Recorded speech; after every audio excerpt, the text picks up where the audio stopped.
folks. Did I hear there were some Chucky fans in the audience? Woo! Well, we got a killer panel for you today with stars of both the original series and of course the movie series and the TV series. And we're going to start it off with, you know her as Kyle from Child's Play 2 and also season 1 of Chucky. Hopefully she'll be back in season 2. Let's give it up for Chistine Elise.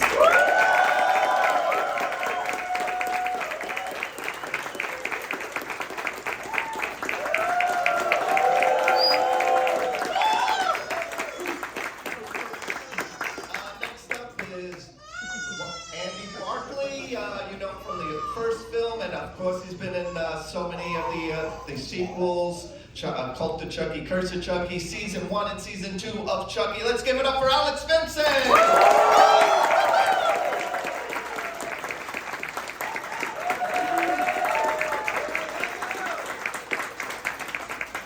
Next up is the very talented effects creator. You've seen his work in movies like The Blob, Addams Family, Army of Darkness. He's been creating Chucky for the movies and now the TV shows. He brings Chucky to life. Let's give it up for Gardner!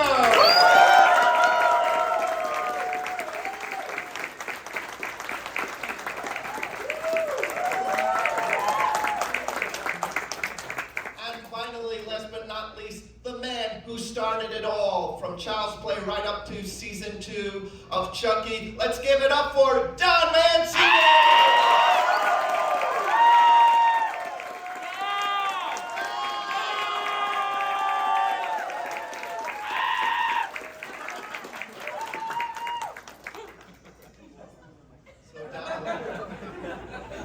How many folks have seen episode 1 and episode 2? We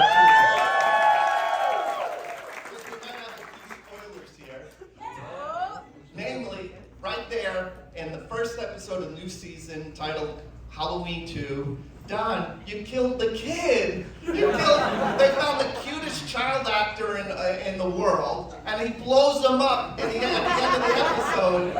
He killed Gary. How could you do that, Don? Horror genre, bad things. I mean, if that's not proof that all bets are off for season 2, I don't know what is. Is this on? Yeah. Yes, all bets are off. I mean, that kid was great, but he did have that annoying trait about talking like Batman all the time. I mean, did you get any kind of pushback from Sci-Fi or USA, like, you can't kill a kid? Yeah, a bit. The trick was casting a kid who looked younger than he was. Yeah, but as you know, if you watch season 1 of the show, Chucky has, rules about age limit. You don't kill babies, although that may be tested.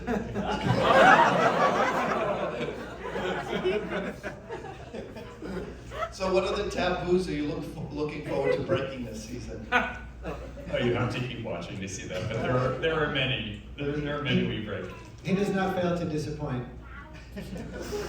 I'm glad to see Alex back this season. Me too. Yeah.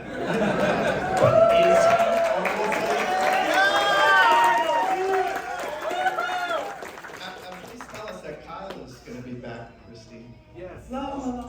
Please Christine will be back. We never know because, we do bring actors back in different roles. Oh, he's crying for joy. Is that the baby you're going to blow up at the end of His audition. Very convincing screen. So your hands kind of tied on what you could talk about for season 2, or?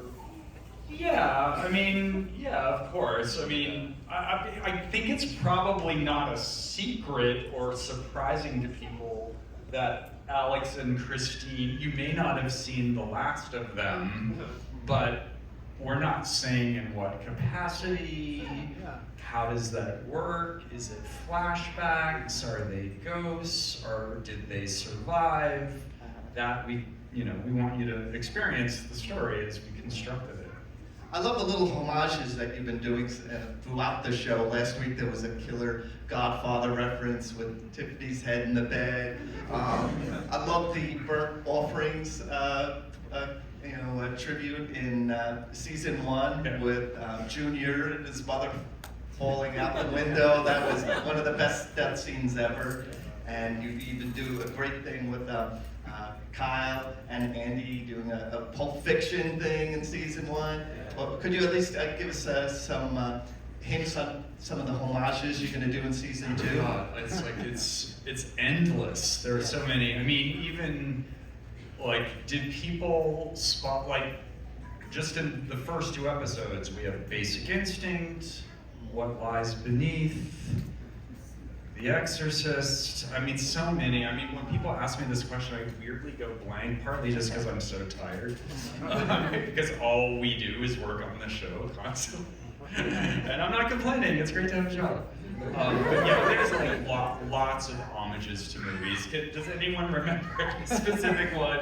I mean, There's a lot of good ones coming up. I think keep your eyes open and you'll be surprised at how many films get referenced, which just goes to show how many films are in Don Mancini's head rolling around. Well, I think we're all like that. I mean, it's the thing we all have in common is the encyclopedic knowledge of this stuff.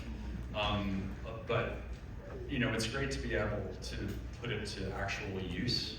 I mean, I don't have a store of memory for anything useful, other than like I can tell you like often like sometimes to the day, but certainly often the week, year that a movie opened and who I was with when I saw it, things like that. But I can't tell you what I had for breakfast this morning. Well, for all of you, Chucky is the gift that just keeps on giving. Could each of you explain how much this character in these movies and TV shows have meant to you for your careers? So, Christine. It's a really, I don't know how many actors in history have gotten to play a character at 17 and then play her at 50 and have her be a badass the whole way through. For me, as a 57-year-old broad, I don't get a lot of opportunities, and women my age don't get opportunities to play badasses very often. So I'm just super grateful for the female characters that Dawn writes. They're all smart. And there's not enough smart, funny stuff written for old ladies. You're not old. No. I am. You're not, because I'm older than you. Can't face it yet. Yeah, I mean, my answer is similar. This is the 6th, season 2 was the 6th time that I played a character that I started when I was 6.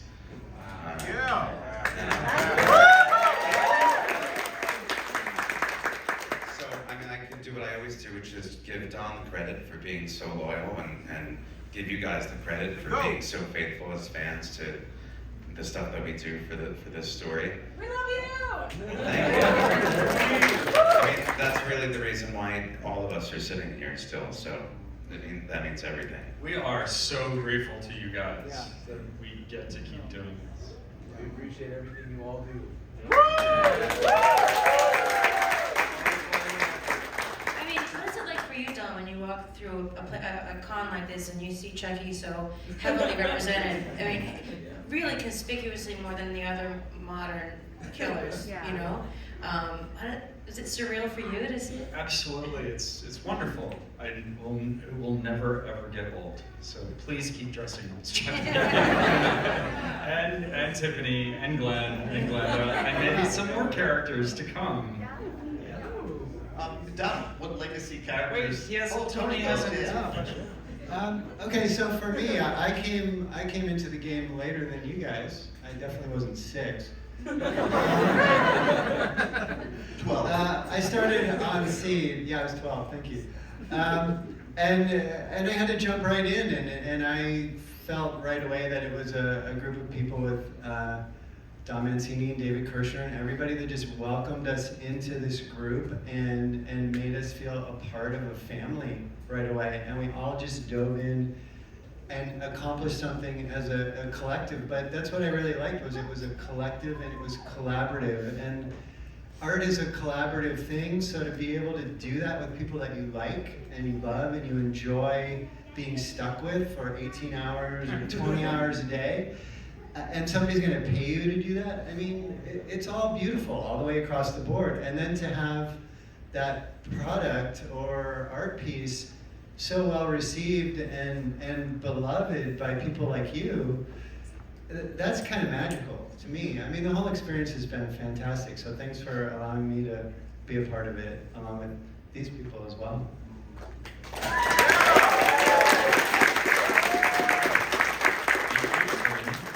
You know, standards and practices seem to have been thrown out the window for Chucky, and a lot of the basic cable shows. This season, it's like every other word is an F-bomb. It used to be just Chucky. Now that, you know, the kids are all dropping the F-bomb, everybody's cursing up the store. Except me. I don't get to swear nearly fucking enough. We have officially 10 F-bombs per episode. That's all you're And they allowed? have to be dole. You know, Chucky is going to want to take the lion's share of those. So there's only so many we can dole out, but There's only so many it's bucks just to our give. way. What'd you say? There's only so many bucks to give. Exactly. So, what kind of legacy characters will be coming back for season 2? Could you drop any hints there? And I assume there's a big demand for Chris Sarandon, Catherine Hicks, et cetera, et cetera.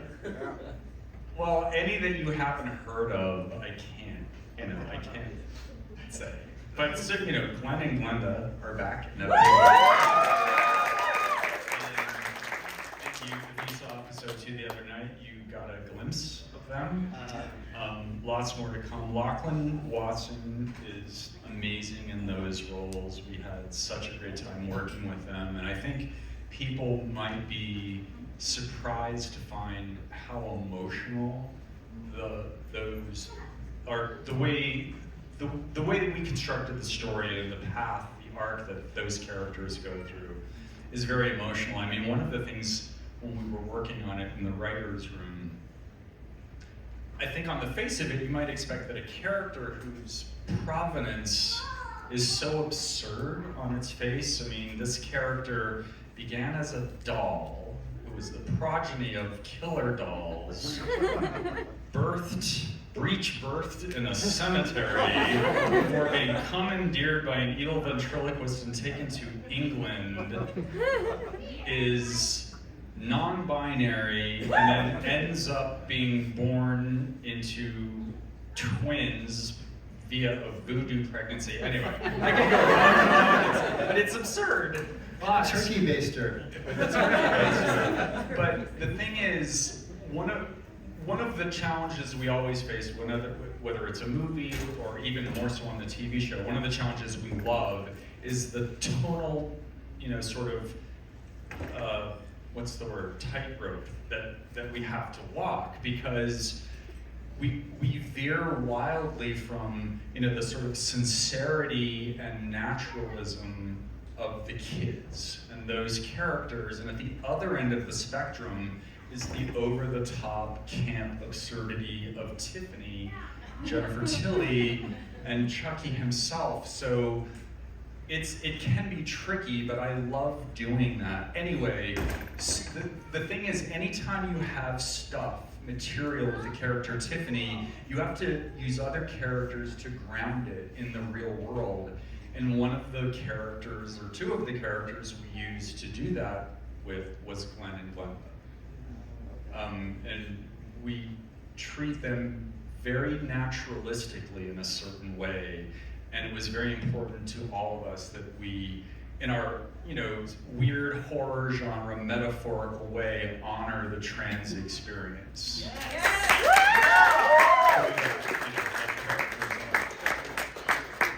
What made you bring back Devin Sawa and he had a third role this season? It was And he's over not a Chucky's tree, dead body, as you may know if you follow their social media feed. Well, Devin's great. I didn't know Devin before season 1, but of course was a fan of his work. And his audition as twins, you know, Logan and Lucas from season 1, they were great auditions, and he had this whole explication of how different the characters were and why they were different. And I was just very impressed with his audition. And then when I met with him and like signed him up, let's get him.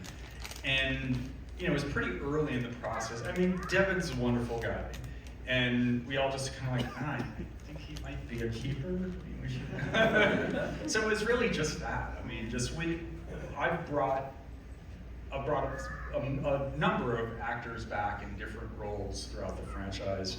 So it's kind of on brand for us already. So it was really nice to be able to do that with Devin. I like the idle hands joke and Yes! that was really fun. Good, I'm glad that landed. You never know. It's like, is that too on the nose? Is it like? I mean, it would have been too like. All right, the poor sister Elizabeth is dead. She has gone to her final destination. But we didn't do that. I like to reminds me of my dad. They have announced some cool guest stars this season. Meg Tilly, of course, Jennifer's sister. Joe Pantoliano. Joey should know Pants. that. Just call Joey him Joey Pants. Yeah. Tell us about the roles they're playing in the show, if you're allowed to. Well, you know, it was just something I've been thinking of doing for a while. I had been acquainted with all of them through Jennifer, although Gina, I actually met Gina in the 90s before I ever met Jennifer, in fact, through my friend Mike Werb, who wrote Face Off. That's how I first met her. So had been acquainted with her over the years and had talked to her. At one point she was gonna be in Curse of Chucky, and then it didn't work out. Anyway, so I told Jennifer that I had this idea to reunite the cast of Bound, because like any card-carrying gay, I'm a huge fan of Bound. Who was so Jennifer helped me put that together. I don't want to say too much more about it, but I just finished mixing that episode, the sound mix last night, like at 10 o'clock. That's like how down to the wire this is. It's like, and we're still not quite done. We'll be finished with that episode next week, and it goes to air the following week. But it was thrilling, and I got to direct all of them in one episode. And it was completely thrilling to be working with these amazing actors. The show's been a ratings hit for Sci-Fi and USA. Have you been officially given the green light for season 3? Yeah. Not officially, no. And we don't take anything for granted, so please keep watching it. It's really up to you guys, because in TV, there are just like so many different factors that impact whether you get a pickup. So The response is a big one, so if you guys are loud and, and aggressive about how much you like it, it only helps the season 3 come to be. Let's see how aggressive you guys can be.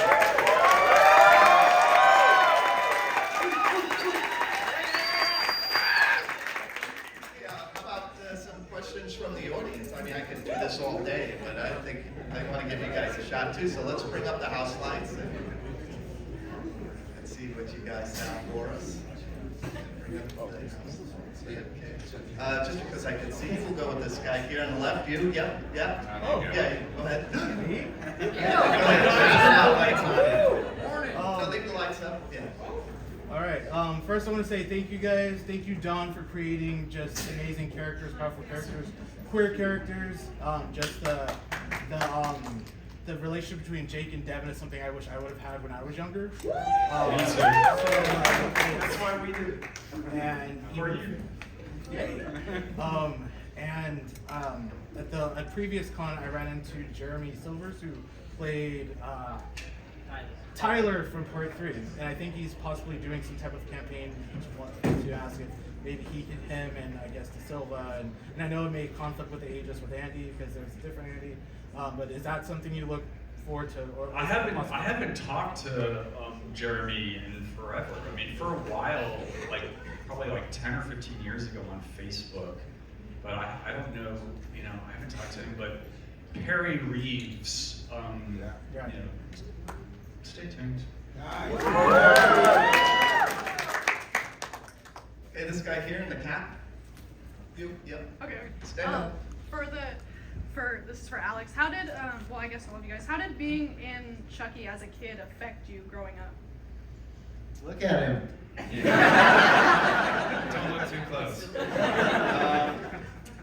You know, the biggest part of that question, I guess, is it being a horror film, and that I didn't really make a difference. Did you experience things like nightmares like other kids did? No, No? I didn't. I got a different perspective. I got an inside look. I thought it was the coolest thing, how to make this doll look alive. So I didn't have any of that kind of trauma. But feeling a little too important that a 6-year-old should, maybe. But no, not the content itself. Thank you. Okay, right in the front here. Yeah, so have you, Alex and Chistine and Don, have you guys kind of talked about like, their characters' backgrounds, like after the events of the first 3? Have you guys kind of, like stuff that you haven't mentioned at all, have you guys kind of thought about the background of this? Did you hear the question in the back? Everybody hear the question? I love that. No. Okay, then we'll read. I can restate. It's like the question was if Christine and Alex and I have talked about the characters, Andy and Kyle's history following the events of Child's Play 2, in between that and where we are now, right? Yes, we have. Yeah, of course, you have to, you know, to and a lot of what I do, it's like so great because we've all been working together on this franchise for decades. We talk about it a lot over the years, and you know, some of the ideas that you see in the show come from them. In fact, I mean, because I think in a way, one of the things we all realize is it's just like I felt like, okay, I officially created these characters, but then they bring them to life. Tony with Brad Dourif and his team brings Chucky to life. But ultimately now it sort of feels like the characters belong to you guys.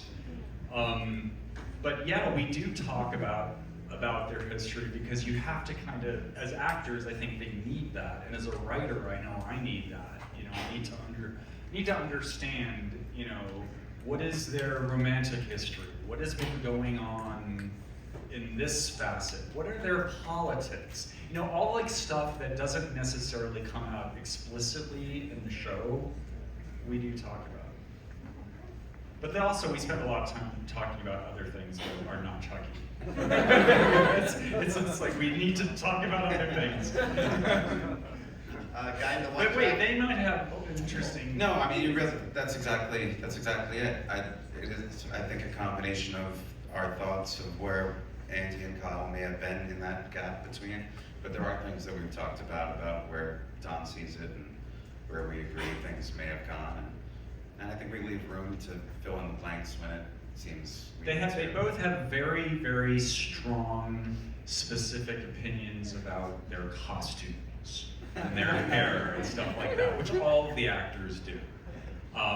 And that stuff is important, you know. And it's like I feel like it's important for me to listen to the actors because in a way they know the characters in a way that I don't because they embody them, you know. So I feel like it's important for me to listen to them. Guy in the white jacket. Any word on getting Justin Whalen back as a cameo? We could do like some kind of like Spidey universe thing. Andy's from different dimensions. I haven't talked to Justin in a long, long time. I'm not even sure that he's acting anymore. I think he's like I see Kira Gardner saying no. hard that dude dropped off the face of the planet. Really? Yeah. Yeah, really nice guy, as I recall. I think the last time I saw him was about almost 20 years ago, 15 or 20 years ago. He was married. But I haven't. I don't know if you have his number. Did Alex? I don't. I've never met him. Alex is like, Justin who? I don't know what you're talking about. Alex is the only Andy we need. Thank you.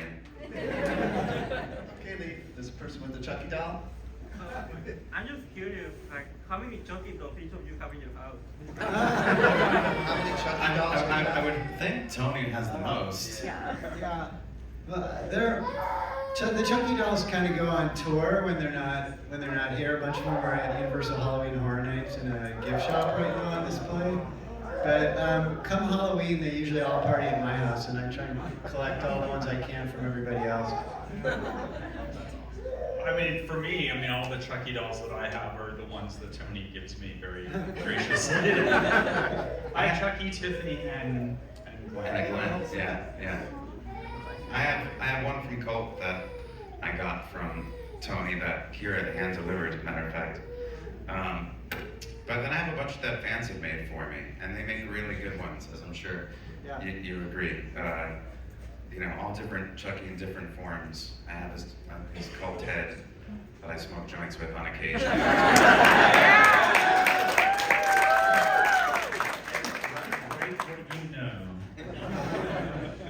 I'm still waiting for Tony to get drunk and send me a fucking doll. Okay, pressure's on, and there are witnesses. So. I have a Trick or Treat Studios doll. I did an unboxing of him on my YouTube channel. Videovegan.com. And I'm about to do a Glenn and Glenda unboxing, and perhaps a Tiffany too. But the Trick or Treat Studios dolls are the next best thing to Tony Gardner doll. Yeah, we actually helped Trick or Treat design and develop. Yeah. We did all the prototyping and all the mold masters, so that it would be as close as possible to what you were seeing on screen. And then every once in a while, we try and lift some of that stuff and maybe have it show up on screen or maybe on the armrest of a chair. You never know where that stuff might pop up. Throne. Yeah, a throne chair that Don Mancini needs to own at some point. You should direct from it. Okay, this guy right here. Yeah. So I have a question about Chucky's hair. Chucky's hair is laid this season. What are you using product-wise? Because Mama is dressed for the gods. So this is my product placement plug. It took me 18 years to find this product. It's called Aerogel. It's hairspray that comes in a can that's white with a pink lid on it. It's indestructible. It's almost plastic, and it works really great with acrylic hair. The problem is his hair isn't human hair, so it's like trying to make that work is really a struggle. So he either ends up like overdone, like season 1, or he ends up like right on the money, like season 2. And it's just a challenge to find that. But a lot of times too, we're performing him as a rod puppet with a rod at the top of his head.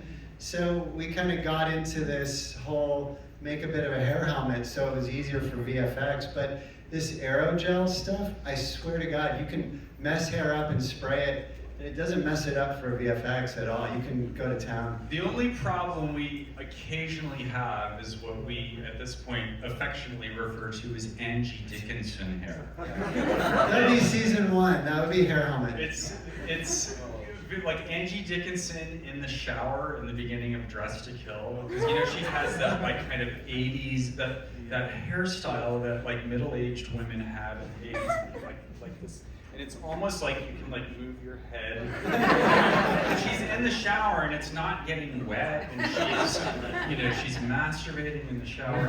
Sorry, baby.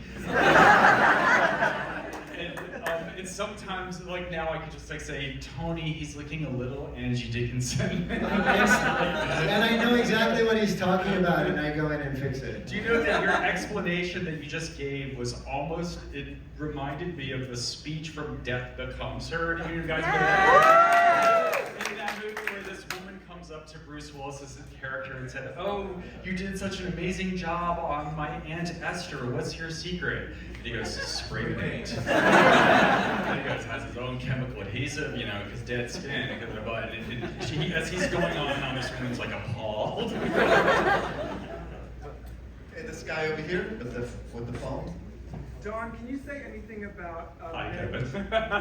Meg Tilly's role in season 2? Meg Tilly is in season 2. She is in more than one episode. She's amazing. We all loved her. I think that's fair to say. We loved her. What else can we say? She's kind of like Jennifer on some kind of relaxing drug. You know, she's like just a little more relaxed than Jennifer. But with the same, you know, it's like once you get to know her, she is very funny, like Jennifer. She's very funny as well. And the nicest person in the world. That's not a very good answer, probably. You'll see. How many You'll see very soon. How many episodes is she in? Does she have a big role? You said more than one. More than one, and yes, she has a big role. Yes. Okay, this guy on the left, yep. Yeah, so this question is for Alex. What was it like working with Brad Dourif on the first one, as well as reuniting with him?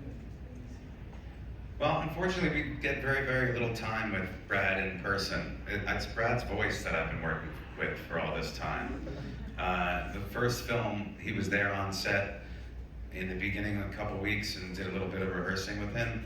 But I never really I just get to work with his voice, which helps. I mean, I'll say that Tony's puppeteer team does a good job impersonating him in a pinch. But it's much better when Brad's voice is on playback, because you know, it doesn't get better than that.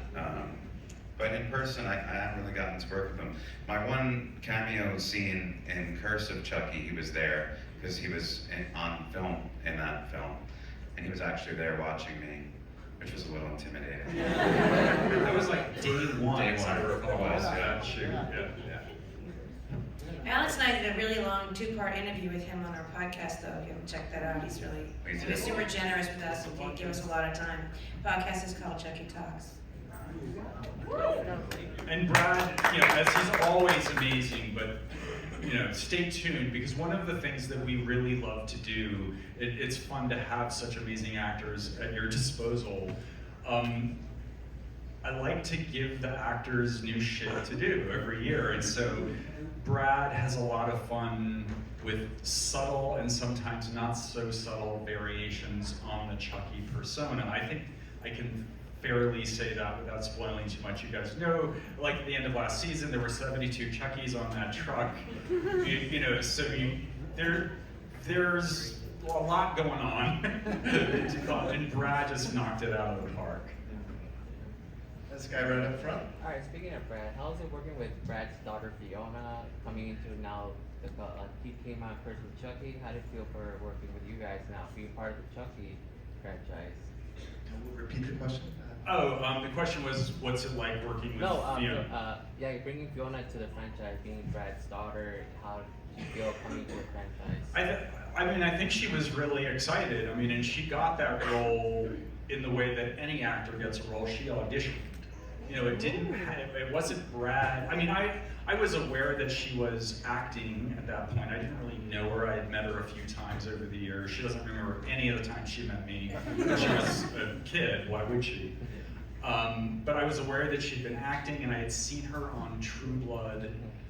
And she originally read for you probably know this, probably everyone in this room already knows the story. Tell me if I should stop babbling about this. So Fiona read for the role of the sister, you know, that Danielle Vesuvi ended up playing. And Fiona was great in her audition, but I just saw something in her that made me think, oh, I actually think she'd be great as Nika. It's hard to describe. I think for me, it's like interesting that there are certain actors that you believe supernatural things can happen to them. It's a really ineffable quality, I think. And I think there are a lot of great actors who, in my opinion, don't necessarily have that quality for whatever reason. And I think Fiona has it in spades. I would say someone like Michelle Pfeiffer has that as well for some reason. You know, there's just something about them that you just believe magic is around them. Also in Fiona's case, and this is something that I'm always looking for, and I think most people who work in the genre are looking for in actors, people who can enact trauma well, emotional trauma. because it's a big thing, and it's not necessarily easy for actors to do and access. You know, actors have different ways of working, but anyway, Fiona is awesome, and you know, she, as you know, she kills it as Chucky when she's playing Chucky. She's great as Nika. She has a lot going on this season. You got a taste of it the other night, and I hope you like it. Guy behind, right there. Yeah. A question for Mancini. When Chucky having completion anxiety, never completing a kill, when he was sending out his dolls in the trucks, was there a chance that he was sending a doll to Jade and Jesse from Fright Chucky? To get You them? never know. You may have seen that picture of me in Steel in Toronto a few months ago. And also, is there a chance of Annie's mom making like more of an appearance or reference? That would be nice. Yes. I think we'd all love that. I think Alex knows Catherine the best of all of us. I know her well too. Do tell. And I think the last time I saw Catherine was when we were in Texas for Frightmare, like 3 or 4 years ago, whatever that was. She has an open invitation to be on the show. So, yeah. I saw her recently at a funeral. Kevin Yeager is Jeff Yeager. You know, Jeff is a good friend of mine, so I see them at like holiday events and stuff. Does she want to be on the show? I saw her at a funeral, and she said she retired from acting. Oh. That's the last I heard as well. Well, so is Brad, officially. No, but she's like, So did I at 12. But the Chucky franchise is like the Hotel California. You know, you just can't leave. Yeah. I think she's doing like fundraising for homeless shelters or something. She's like really involved in some social sort of work. Maybe she could pull up Brad and be a voice of a doll if she's retired. How about a question from the back? We haven't gotten you guys. Yeah, right there on the aisle. For Dawn, what perspective on how you portray Glenn? We gotta be a little louder. For this question for Dawn, what is your perspective on how you wrote Glenn or Glenda from Seed of Chucky and how it's changed to the TV series? I'm so sorry. I heard Glenn and Glenda in Yeah, perspective, but the transition from the movie to the TV show, if you could comment on. Oh, the well, changes I to don't come. want to say too much yet because I want people to experience it in real time on the show. But as I said earlier, I mean, it was just important to all of us that we honor the trans experience. And these characters are, been very important to me from the beginning. And so it's been really nice that since Seed of Chucky, when it opened in 2004, it didn't do well, but it has gradually come into its own. And I think all of us are so grateful and love hearing from trans fans and all kinds of queer fans how much those characters meant to them. So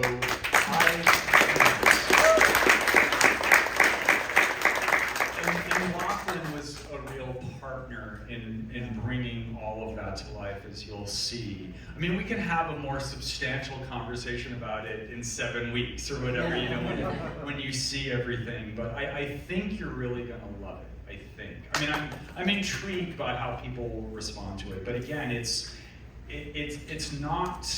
Well, I was gonna say it's surprisingly emotional, but like. I was watching Seed the other night, and at the end of Seed, when after Glenn has killed Chucky and he's crying, and Jennifer/Tiffany, we don't know that it's Tiffany at that point, is comforting the doll, and there were times in Seed of Chucky that there are points in that movie that I found kind of emotional, and I don't know if maybe it was just because part of it was personal, but. Anyway, I think we continue in that vein in the TV show.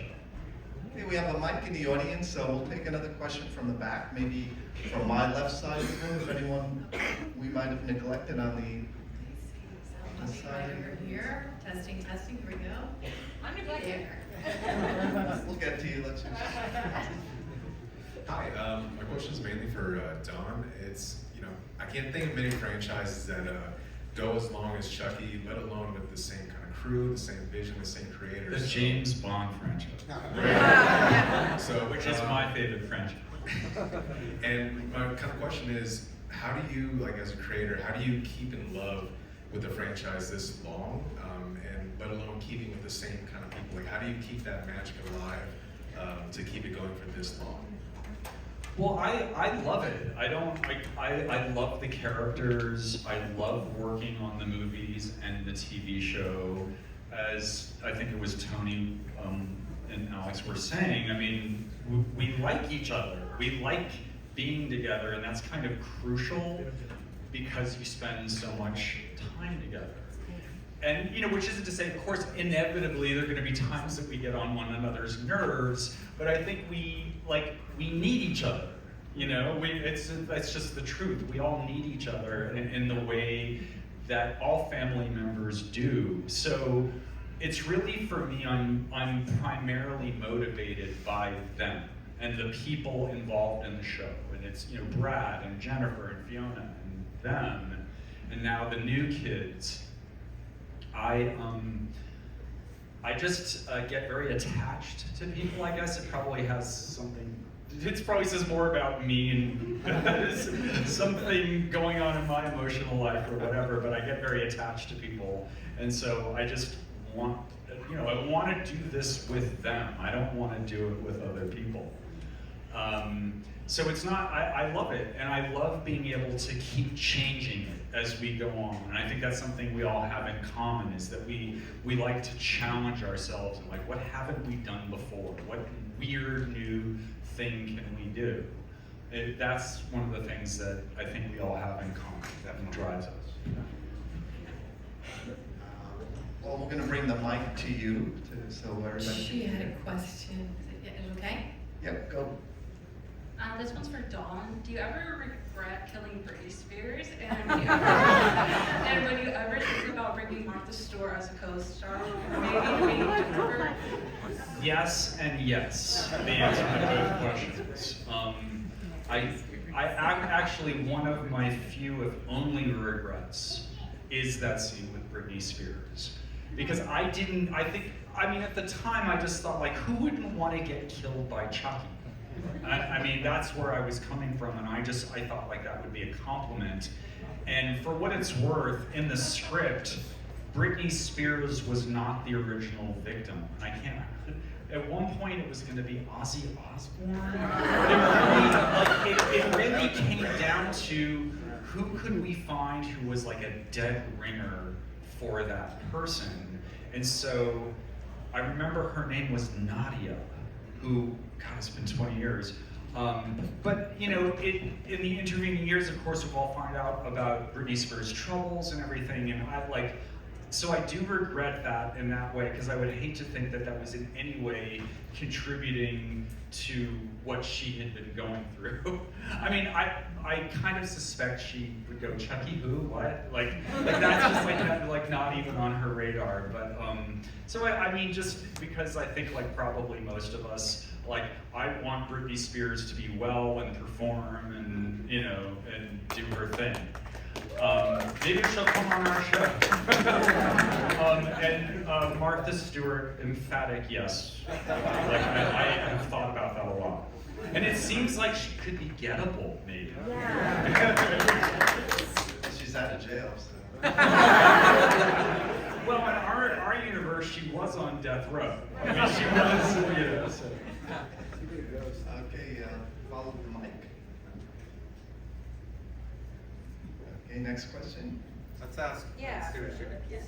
Okay, yeah. Oh, Go I ahead. don't need a microphone. That's okay. I'm calling you loud. Yeah. So just to come back to a few things you already said, man, I'm non-binary. My pronouns are they, them. The representation you have on the show with Ben and Glenda means everything to me. I know my spouse Chris already told you about how I slept with Glenn in my bed. I love Glenn so much. So now that I know that they're them as well, and that it is both Glenn and Glenda being they, them, and that you have a non-binary actor playing that, like, that means so much to me as an individual, and obviously to a lot of other people here. Please keep it up. Yes. Please keep making it like Yes. as Kate queer as possible.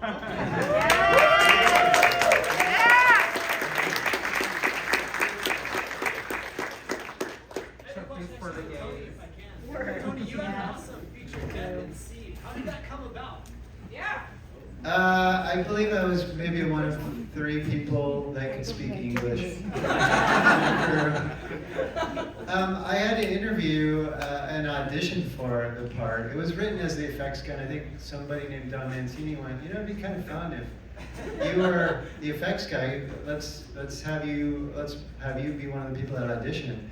And there's a horrible audition tape somewhere that I need to destroy because it's me on your kitchen table with Chucky and Tiffany playing the game of Operation. I had to prove I could die convincingly. And apparently it worked, and then all I had to do was go, and my head pops out like a champagne bottle cork. So it got a lot easier for me, so, you know. But it was really fun. It was one of the most memorable deaths in the franchise. It was a very psychotic day though, because I was puppeteering the puppets, and I was puppeteering the puppet who was killing the puppeteer, and then I was the puppeteer, and I was wearing wardrobe the whole day and just rotating in this circle. And the end of the day, I just remember being so tired and questioning who I was. It was also toward the end of that very grueling schedule on that movie. Yeah, we were in Romania, and everything was a challenge. Just moderating electrical power to the stage was a challenge. It was so much more difficult than people are really aware of. But I think it's one of those sort of prisoner of war kind of experiences that sort of bonds everybody at the end of it. I mean, we all came out a lot stronger, a lot more confident, but it was definitely trial by fire. You know, we thought like, oh, if we can do this, we can do anything. Cut to 18 years later, make a TV show in a pandemic. Go. In Canada. It was easier than shooting in Romania. Hey, we'll get this guy here. Hey Don. So every time I watch Seed, I have like this question. When Tiffany gets the axe in the head, who's speaking the final words to Glenn? Is it Tiffany or is it Jennifer Tilly? Who do you think? I don't know. Every time, one time I think it's Tiffany, one time I think it's Jennifer. Just keep watching. No, seriously, Okay. keep watching. It's addressed. It's addressed in this. Oh yeah. Hey, this lady here with the cap.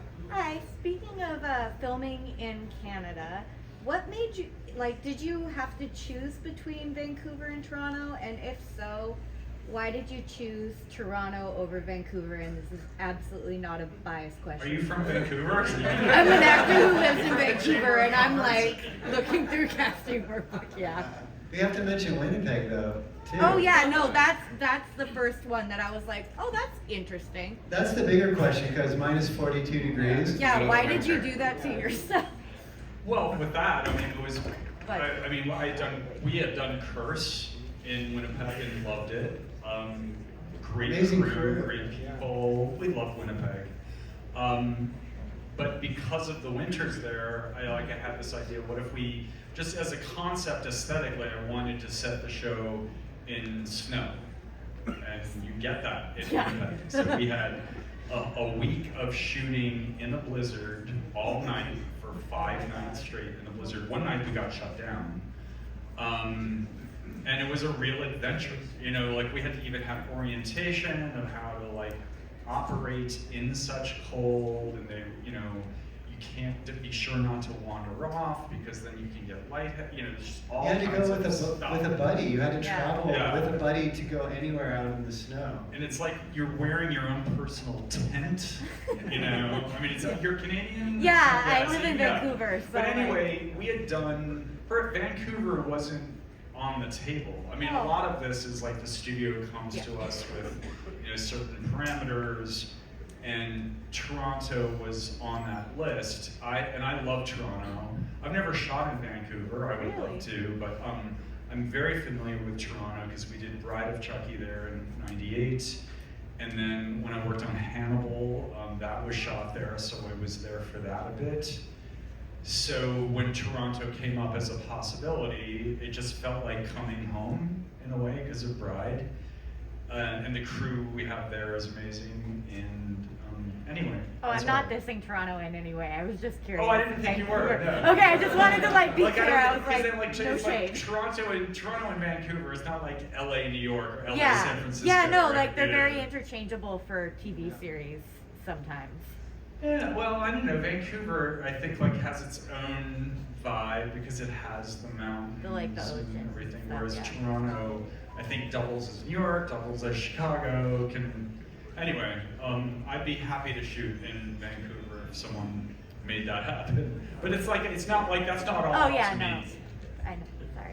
I'm afraid we're gonna have to wind down, but before we go, if Chistine and Alex can tell us where they could be found in the vendors room. Yeah, if you have questions that you didn't ask here or you want to see us, we're in the Sunset room for the rest of today and tomorrow.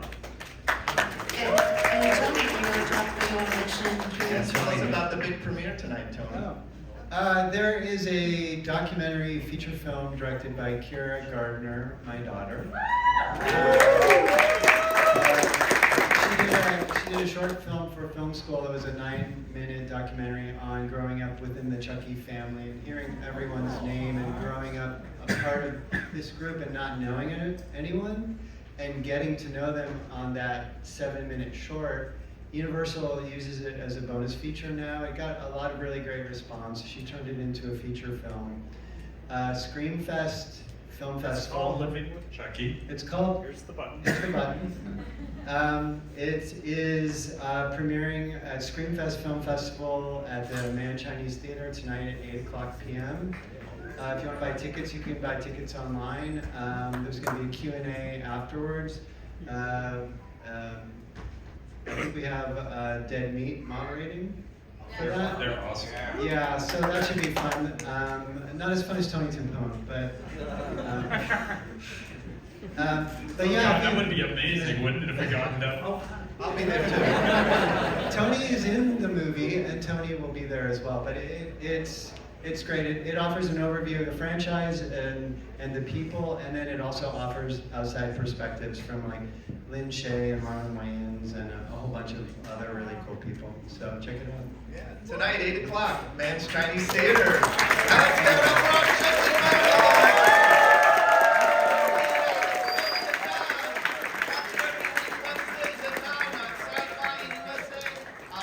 Tony will be signing some autographs for folks outside, but they have a limited amount of time, so just one item, you guys. Okay.